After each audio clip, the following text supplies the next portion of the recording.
Bonjour à tous, le DAF d'aujourd'hui c'est DAF Samer He dans Baba Kama, donc Baba Kama page 65. Nous allons reprendre aux 2 points qui se trouvent à la 4e ligne en haut du Hamoud. Goufa. On avait enseigné un enseignement de Rav concernant la manière dont est calculé le remboursement du principal, du double, du quadruple ou du quintuple dans les cas de vol.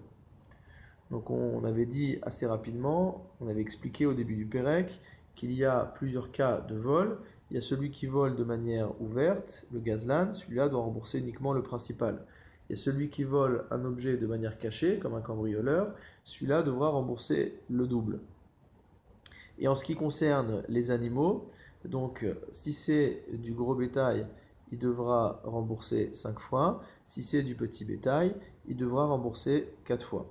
Donc la question c'est la valeur du principal, du double, du quadruple ou du quintuple. Est-ce qu'on l'estime en fonction de la valeur que l'objet volé ou l'animal volé avait au moment du vol, ou est-ce qu'on l'estime selon la valeur à laquelle ces animaux ou ces objets-là sont évalués sur le marché au moment de la condamnation ou du procès en justice. Goufa, Amar Rava, donc Rava enseigné, Keren Kien Sheganav, que le remboursement du principal se fera comme au moment où on a volé, Tashlume Kefel ve Tashlume Arba Vachamisha, et que par contre le remboursement du double, du quadruple et du quintuple, Kishat Ahmada Badin, se fera en fonction de la valeur de l'objet au moment où le procès ou le jugement a lieu.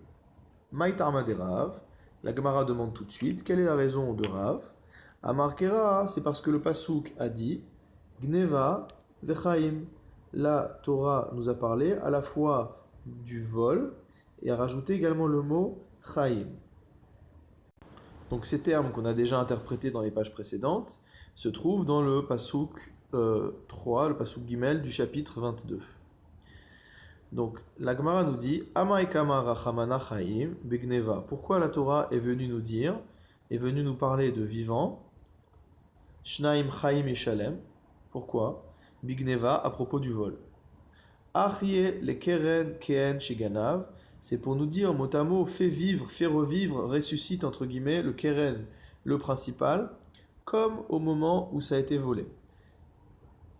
Donc si par exemple l'animal valait 100 au moment du vol, même s'il vaut 110 aujourd'hui, le Keren, on va devoir le ressusciter à la valeur du vol, c'est-à-dire 100. Amar Rav Shechet. Rav Shechet va poser une question par rapport à Rav. Amina, moi je dis, Ki nayem veshachiv Rav amar le hashmateta. Il devait dormir Rav quand il a enseigné cet enseignement-là. C'est-à-dire, Rav n'a pas fait attention à ce qu'il disait, il ne s'est pas rendu compte de la portée de ses paroles. Pourquoi? Detania, parce qu'on a une braïta qui enseigne, Kechusha veishmina, que si le voleur a volé un animal qui était maigre et que, entre-temps, il a fait manger cet animal et que l'animal s'est engraissé, mais Shalem tashlume kefel ve tashlume arba vachamisha kien sheganav. Il payera le double, le quadruple, le quintuple en fonction des situations, comme la valeur initiale de l'animal. Amré, on a dit, Mishum de Amarle, Ana patimna ve'at shakalt. Ça, c'est un cas particulier, parce que c'est le cas où le voleur de l'animal, c'est lui qui a engraissé l'animal. Donc il va dire au propriétaire à qui il est maintenant obligé de rembourser, il va lui dire, moi j'ai engraissé ta bête et maintenant il faut que ce soit toi qui en tire le bénéfice, au double, au quadruple, au quintuple. Tashma. Et une braïta qui nous enseigne. Shemena ve'echisha, une bête qui était grasse, ve'echisha et qui a maigri. Meshalem tashlume kefel ve'tashlume arba vachamisha kien sheganav. Il faudra payer le double, le quadruple et le quintuple, comme la valeur de l'animal au moment du vol. Ce qui est donc en opposition avec ce que nous enseignait Rav.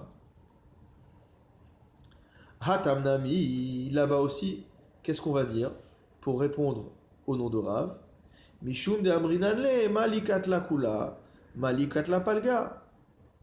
On va dire au voleur qu'est-ce que ça nous change que tu aies tué un animal mot à mot entier ou un animal à moitié? C'est-à-dire, qu'est-ce que ça nous change que tu aies tué un animal gras ou un animal maigre? De toute façon, maintenant, il est mort. Donc, c'est normal que le remboursement ait lieu à la valeur du vol. Et donc, ce n'est pas une contradiction par rapport à l'enseignement de Rav.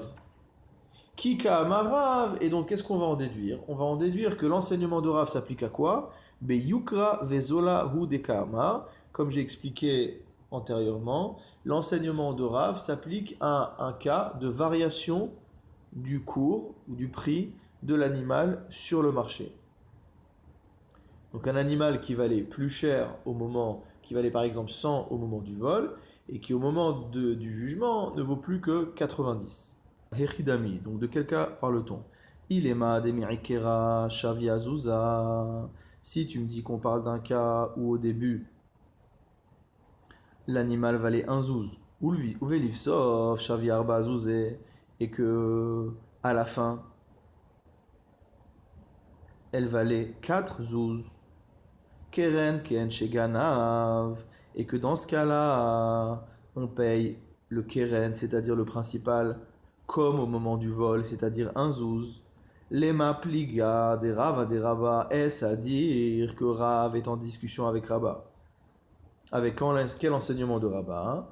De Amar Rabba, car Rabba a enseigné Hayman de Gazal Chavita de Chamra Mechavre, une personne qui a volé une barrique de vin à son voisin, Me'ikara Shavia Zouza, et que cette barrique de vin au début elle valait un zouz, Velifsov Shavia Arba Zouzé, et qu'à la fin elle valait 4 zouz.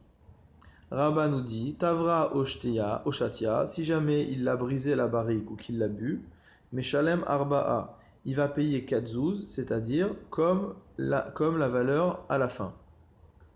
Itvar Mimela, si par contre elle s'est cassée toute seule, Meshalem Zouza, il va payer un seul zouz, c'est-à-dire comme au moment de la Gezela.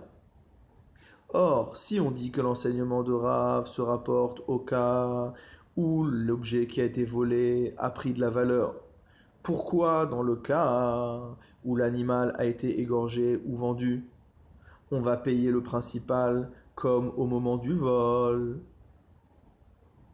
On va considérer que le fait d'égorger ou de vendre l'animal, c'est comme le cas de la barrique qui est cassée ou qui est bu. Et dans ce cas-là, on devrait payer la valeur principale comme à la fin, c'est-à-dire comme au moment du vol, comme au moment non pas du vol, mais de la vente ou de l'abattage de la bête. Amré, on répond à ça. Kika Amarav, le cas dont parle Rav, Kegon de Merikara Shavia Arba'a, c'est un cas inverse. C'est le cas où au début, donc l'animal valait 4 zouz, Velifsov Shavia Zouza, et qu'à la fin, elle ne vaut plus qu'un zouz. Keren Ken Sheganav, dans ce cas-là, on va dire que le principal doit être payé comme la valeur au moment où on a volé. Tashlume Kefel ve Tashlume Arba Vachamisha Kishata Amad Abadin, et que par contre les pénalités, c'est-à-dire le double, le quadruple ou le quintuple, eux ils vont être payés comme au moment où le jugement a lieu. Tane Rabbi Hanina les Sayou'e les Rav. Rabbi Hanina a ramené une braïta pour appuyer l'avis de Rav. Quelle est cette braïta? Baal Abayit Sheta'an Ta'anat Ganav. Une personne qui a prétendu qu'on lui avait volé l'objet qu'il avait reçu en picadon, en gage. Bepicadon, Venishba, et qu'il a juré qu'on lui avait bien volé cet objet. Vehoda, et que par la suite, il a reconnu qu'en fait c'est lui qui avait volé l'objet. Im Acheloba Oedim Hoda, si jamais il reconnaît que c'est lui qui a volé l'objet avant que les témoins ne témoignent, mais Shalem Keren Vechomesh Vehacham, il doit payer la valeur principale donc de l'objet, c'est-à-dire la valeur de l'objet lui-même, Vechomesh, plus une pénalité de 20%, Vehacham, plus un korban Hacham, pour se faire pardonner d'avoir fait un faux serment. Si par contre c'est après que les témoins soient venus qu'il a reconnu son fait. Donc les témoins ont d'abord témoigné qu'il avait volé, après dit oui c'est vrai, je confesse ma faute. Mais Shalem Tashlume Kefel. Dans ce cas-là, il va payer le double, Ve'acham, plus un korban Hacham, Ve'chumsho olelo birfelo. Et on va considérer que le double qu'il a payé en pénalité va inclure le cinquième qu'il aurait dû rajouter. Ça, c'est d'Ivrei Rabbi Yaakov, c'est les paroles de Rabbi Yaakov. C'est-à-dire qu'il n'y a pas de nécessité qu'il paye un chomesh en plus. On considère qu'il a payé le double, ça suffit. Vachachamim omrim, mais les chachamim, eux, ne sont pas d'accord avec ça, et ils disent Berosho vachamishito. Il y a marqué dans le pasouk, mot à mot, Berosho, donc dans sa tête, vachamishito, et son cinquième, c'est-à-dire Mamon amishtalem berosh. Mot à mot, l'argent qui est remboursé, berosh dans la tête. Ça veut dire l'argent pour lequel on a remboursé que la valeur principale, que le keren, mosif chomesh. On rajoute un cinquième. Mamon shen mishtalem berosh, une valeur financière où on ne rembourse pas que le keren, que la valeur principale, en mosif chomesh, il n'y a pas lieu de rajouter un cinquième. Troisième avis, Rabbi Shimon ben Yochai Omer, en chomesh ve'acham mishtalem bemakom sheyesh kefel. D'après Rabbi Shimon bar Yochai, il n'y a ni cinquième, ni hacham, ni korban hacham, dans le cas où on paye déjà le double. Katanemihat, toutefois on a enseigné, chumsho olelo birfelo divrei Rabbi Yaakov, que le cinquième qui devait payer lui est entre guillemets fait grâce de par le fait qu'il a payé le double. Ça, c'est l'avis de Rabbi Yaakov. Hechidami, de quel cas parle-t-on? Ilema demirikera shaviarba. Si tu me dis qu'on parlait d'un animal qui au début valait 4. Velivsov shaviarba, et qu'à la fin du processus, il vaut toujours 4. Chumsho lelo bichvelo. Comment dire que son cinquième est compris dans son double? Kfela arba'a, vechumsha azuza. Le double, c'est 4, et le cinquième, c'est un zouz. Et donc, comme le kefel n'a pas la même valeur que le chomesh, comme nous explique Rashi, puisque l'un vaut 1 et l'autre vaut 4, on peut en aucun cas dire que le kefel dispense de payer de chomesh. La Gemara nous dit non, elalav, demirikera shaviarba. On parle d'un cas où au début l'animal valait 4 zouz, velifsov shavia zouza, et qu'à la fin il vaut plus qu'un zouz. Dirfila zouza, dans ce cas-là, le cinquième par rapport à la valeur, le double par dirfela zouza, pardon, le double donc par rapport à la valeur finale de l'animal c'est un zouz. Vechumshe zouza, et le cinquième par rapport à la valeur initiale c'est également un zouz. Et donc on a la valeur donc des deux qui sont égales. Alma, Keren Kien Sheganav, donc on est obligé d'en déduire que le principal il est remboursé comme la valeur au moment du vol, Tashlume Kefel ve Tashlume Arba Vachamisha, mais que les remboursements du double, du quadruple et du quintuple, Bishat Kishat Amada Badin, ça se fait uniquement au moment donc de la décision de justice. Amar Rava repousse cette preuve et nous dit Demirikera Shavia Ba'a Ve'ashtanami Shavia Ba'a. En fait, on parle bien du cas où au début ça valait 4 et ça vaut toujours 4 maintenant. Utka Kashia, et quand tu as posé un problème en disant que Kfelarba Vachamisha Zuza, que le double vaut 4 et que le cinquième ne vaut que 1. Hacha B'mayaskinan, de quoi tu nous parles? Kegon Shenishba Vechazar Venishba Arba Peamim. Le cas d'une personne qui a juré, qui s'est reprise, qui a rejuré, qui s'est reprise, etc. 4 fois. Vehoda, et il a reconnu. Ve'atora Amra, et la Torah nous enseigne, Vachamishitav, et c'est cinquième au pluriel. Ribeta, donc la Torah, Torah Ribeta, Chamishiot Arbe Bekiren Echad, ça veut dire que la Torah a inclus un grand nombre de cinquièmes dans une même valeur principale. Amar Mar. On a enseigné Vachachamim omrim berosho vachamishito, mamon amishtalem berosh, mosif chomesh, mamon shen mishtalem berosh, eno mosif chomesh, aval hasham maite.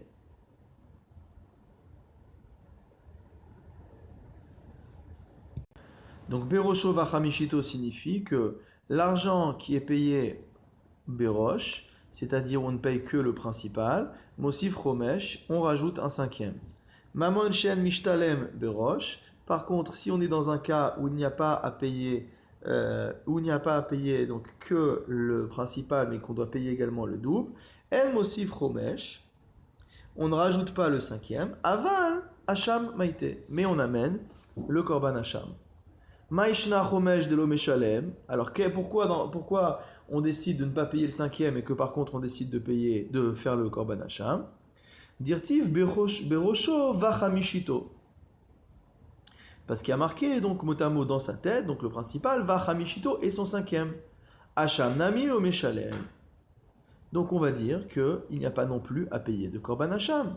Deaketiv berosho vachamishitav ve'et hashamo. C'est qu'il y a une répétition. Il y a marqué berosho, donc dans sa tête. Vachamishitav et ses cinquièmes, Ve'et Hashamo et son Hasham. Donc on voit que même dans le cas où il y a Rosho, on amène le Hasham. Et c'est pour ça qu'il y a une différence entre l'application du Hasham et l'application du cinquième lorsqu'on a à payer que le principal. Amrelach Rabanan, les Chachamim te répondront Et. La Torah a mis le mot Et qui fait une séparation entre le mot Berosho et le cas du Hasham. Donc c'est-à-dire que le fait d'amener un Hasham n'est pas lié au fait de payer uniquement le Keren ou pas. Rabbi Shimon ben Yochai, quant à Rabbi Shimon ben Yochai, qu'est-ce qu'il va te dire? Ve'et, au contraire, il y a un Vav. Donc quand il y a marqué Ve'et, Arve Kera, il y a une association entre les deux. Donc on va conclure la même halakha pour le cinquième et pour le Hasham. Verabanan, et les Chachamim, qu'est-ce qu'ils vont te dire? Amrelach, ils vont te dire Lo lirtov rachamana, lo vav velo et.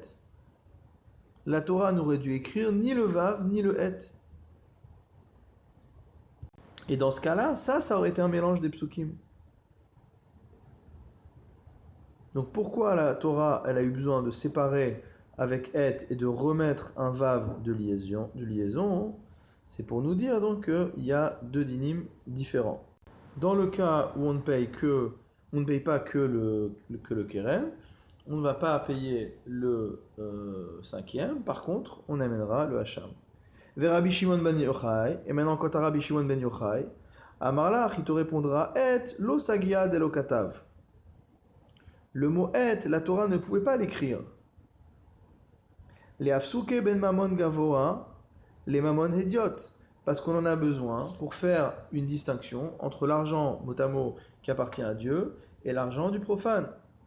C'est-à-dire entre l'acham qui est une obligation vis-à-vis de Dieu et le chomesh qui est une obligation du propriétaire vis-à-vis de la personne qui l'a volé. Enfin du propriétaire, du voleur vis-à-vis de celui qui l'a volé. Hilka ratavav arvekera, c'est pourquoi le vav est venu pour associer les deux psukim. Amar Rabbi Ila a enseigné. Ganav Tale, celui qui a volé un bélier. Venaase Aïl, donc Tale c'est un jeune bélier, d'accord? Venaase Aïl, et c'est devenu un bélier. Aigel Venaase Shor, il a volé un veau et c'est devenu un taureau. Naasa Shinui Biado Uknao, on va considérer qu'il y a eu une modification de l'objet volé alors qu'il était entre les mains du voleur, Uknao, et que cela constitue une acquisition, un transfert de propriété vers le voleur.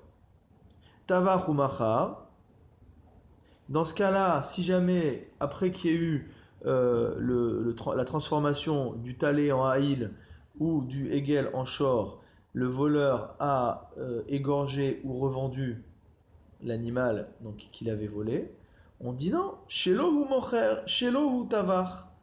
Cet animal qu'il a égorgé, finalement il était déjà à lui, c'est plus l'animal de la personne qui a été volée, et cet animal qu'il a vendu, c'est plus l'animal qui était à la personne volée, c'est un animal qui est à lui. Iteve, Rabbi Hanina le Rabbi Il'a. Rabbi Hanina objectait à Rabbi Il'a à partir de la Braïta, qui dit Ganavta levena asaïl, que si on a volé un jeune bélier et qu'il est devenu un bélier adulte, et Gelvena Asashor, qu'on a volé un veau et c'est devenu un taureau, mais Shalem Tashlume Kefel Vetashlume Abba Chamisha Ken Sheganav. On paiera le double et on paiera le quadruple et le quintuple Ken Sheganav selon la valeur de ce qu'on a volé. Veis al Kadartar Kanye Beshinoi. Maintenant, si tu viens me dire que grâce au changement d'âge de l'animal, il y a eu Kinyan pour le voleur, Amay Mishalem, Shelohu Toveach, Shelohu Mocher. Pourquoi il devrait payer le quadruple et le quintuple, puisque c'est sa propre bête qu'il a tuée, c'est sa propre bête qu'il a vendue. Amarle, Rabbi Ila a répondu à Rabbi Hanina, Ve'ella Mai, et alors, c'est quoi le problème? Shinui Lokane.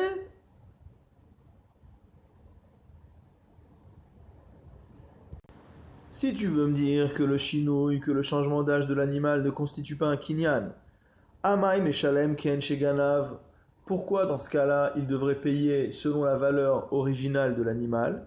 Les Shalem qui acheta, s'il n'y a pas de modification dans l'animal, il a qu'à payer comme la valeur de l'animal aujourd'hui. Amarle, Rabbi Hanina lui répond, Ki hashta hainu tarma, la raison pour laquelle il paye comme la valeur de maintenant, la raison de l'eau Meshalem, pourquoi il ne paye pas, pardon, Ki hashta hainu tarma de l'eau Meshalem, la raison pour laquelle il ne paye pas comme la valeur actuelle, Mishum de Amarle Torah Ganvimimar, parce qu'il lui dit, est-ce que je t'ai volé un taureau? Non, moi je t'ai volé un veau. Dichra Ganvimimar. Est-ce que je t'ai volé un bélier? Non, je t'ai volé un jeune animal. Donc c'est pour cette raison qu'on ne peut pas réclamer au voleur de payer comme la valeur actuelle, mais qui va payer comme la valeur initiale. Amarle, Rabbi Ila répond à Rabbi Hanina, Rachamana nitzlan me'aidarta, que Dieu nous préserve d'une telle opinion. Amarle, Rabbi Hanina répond à Rabbi Ila, Aderaba, au contraire, Rachamana nitzlan midarta didar, que Dieu nous préserve de ton opinion à toi. C'est-à-dire que bien qu'il y ait eu un changement de l'animal, quand il est passé d'un jeune animal à un animal mûr, c'est pas considéré comme un changement au sens où on va dispenser la personne de rembourser le quadruple et le quintuple, en disant que c'est devenu son animal. Mais malgré tout, c'est quand même une modification, au sens où maintenant, ce n'est plus l'animal qu'on a volé au moment du vol. Et donc il n'y a pas d'obligation, il n'y a pas de nécessité de dire qu'il faudrait rembourser comme la valeur d'aujourd'hui. Amar Rava, Rava répond à cette contradiction.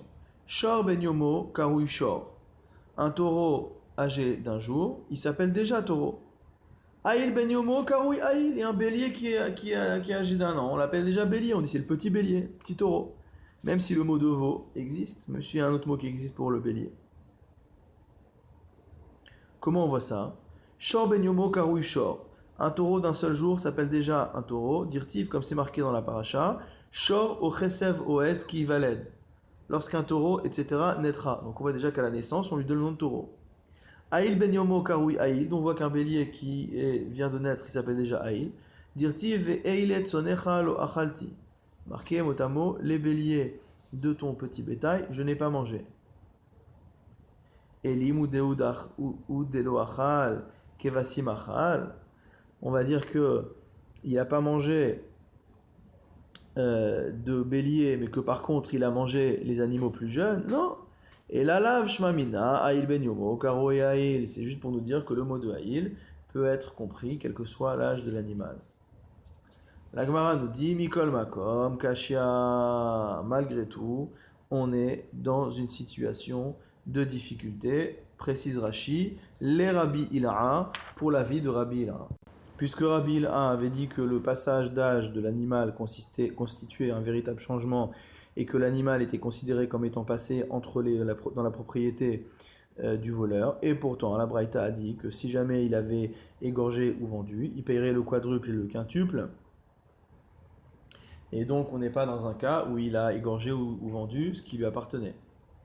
Amar Rav Sheshet. Rav Sheshet nous dit alors cette braïta.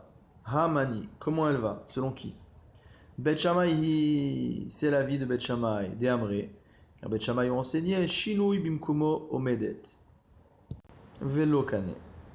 Ça veut dire que le changement ne constitue pas de modification significative dans l'objet et que ça ne constitue pas une acquisition. Dans les mots de Rashi, Afalgav de Ishtane lonafik mirshut bealim, bien qu'il y ait eu modification sur l'objet, l'objet ne sort pas de la propriété de la personne à qui il a été volé. Detania, parce qu'on a une braïta qui nous enseigne, Natanla be'etnana chitin ve'asan solet.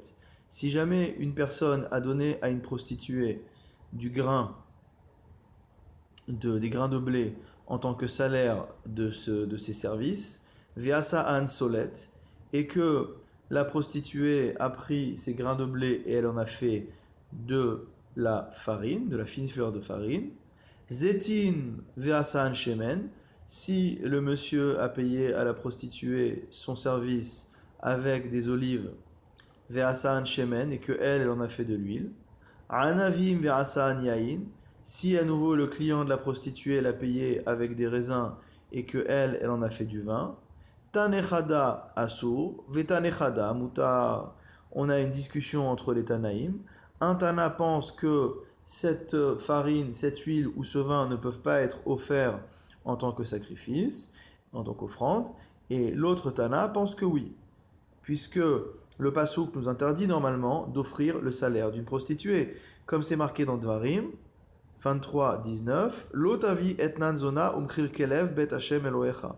Tu ne pourras pas offrir le salaire d'une prostituée ou le prix d'un chien dans la maison de l'Éternel ton Dieu, l'Echol Neder, donc en accomplissement de tout vœu, qui toavat Hashem Elohecha gam sheneem, car les deux pratiques sont dégoûtantes donc, aux yeux de Dieu. Donc selon l'un des Tanaïm, si la prostituée a transformé ce qui lui a été donné et en a fait de la farine, du vin ou de l'huile, bah finalement cette nourriture n'a plus le statut de salaire de prostitution puisqu'il y a eu un changement. Et selon l'autre Tana, non, même s'il y a eu transformation, ça reste le salaire payé à une prostituée et donc on n'a pas le droit de l'offrir en offrande. Ve'amar Rav Yosef, et Rav Yosef a dit à ce sujet, Tane Gurion de Me'aspurk, Gurion de Me'aspurk a enseigné Bet Shammai Osrin ou Bet Hillel Matirin. Que qui sont ces deux Tanaïm? C'est Bet Shammai qui interdit donc d'offrir la fine fleur de farine, le vin ou l'huile qui ont été faits à partir du salaire de la prostituée, et Bet Hillel y permettent. Donc on comprend que d'après Bet Shammai, il n'y a pas de modification, c'est pour ça que c'est interdit. Et d'après, enfin la modification, oui, il n'y a pas de changement majeur, et que d'après Bet Hillel, la modification constitue un changement majeur. Maïtarma de Bet Shammai. Quelle est la raison pour laquelle Bet Shammai a dit qu'on ne pouvait pas offrir cela? Dirtiv Gam. Parce que dans le Passouk, il y a marqué Gam Shenehem. Aussi, les deux choses sont une abomination pour Dieu. Les Rabot Shinuyehem. C'est pour inclure les modifications. Donc si le grain est interdit au titre de salaire de prostitution, alors la fine fleur de farine qui est faite avec ce grain-là sera également interdite. Ou Bet Hillel, et Bet Hillel qu'est-ce qu'ils disent? Hem, il y a marqué Shnehem, ça veut dire eux-mêmes, les choses mêmes qui ont été salaire de prostitution. Velo Shinuyem, à l'exclusion de la modification de ces éléments-là. Donc c'est pour ça que Bet Hillel permet. Ou Bet Shammai, et maintenant Bet Shammai, Hahu, on tourne la page, on passe à la page Samervav, Hahu Hem, Velo Veladotehem ou Deata. Qu'est-ce qui fait de ce Hem que Bet Hillel utilise pour dire que dès qu'il y a modification, il y a possibilité d'offrir? Lui dit que c'est pour nous enseigner Velo Veladotehem, pour exclure les petits. Donc si par exemple un homme a offert un animal qui peut être offert sur le misbéach, donc dont l'espèce peut être offerte sur le misbéach, il l'a offerte donc à la prostituée en paiement de ses services, et que cet animal mébat donc un autre animal, d'après Beth Shammai, on pourra offrir le petit de cet animal-là. Et c'est ça que vient nous apprendre le mot hem, c'est que c'est uniquement les animaux qui ont été offerts, qui sont interdits qui ont été offerts comme paiement de la prostitution, qui sont interdits d'être offerts, mais que les petits sont permis. Ou Vatilel, et Vatilel ils disent quoi? Qu'on peut apprendre les deux. Et le fait que c'est uniquement les objets non modifiés qui rentrent dans la règle de Etnan Zona, et également que dans le cas des animaux, c'est uniquement les animaux eux-mêmes et pas leurs petits. Donc il peut apprendre les deux. Hem velo hem, eux-mêmes et pas leur modification. Hem velo vladotehem, eux-mêmes les animaux et non leurs petits. Ou Bethilel haketiv gam, mais pourtant pour Bethilel il y a quand même le mot gam qu'il n'a pas utilisé. On a vu que Beth Shammai a utilisé ce mot de gamme pour inclure les modifications. Alors qu'est-ce qu'il en fait Beth Hillel, ce mot gamme?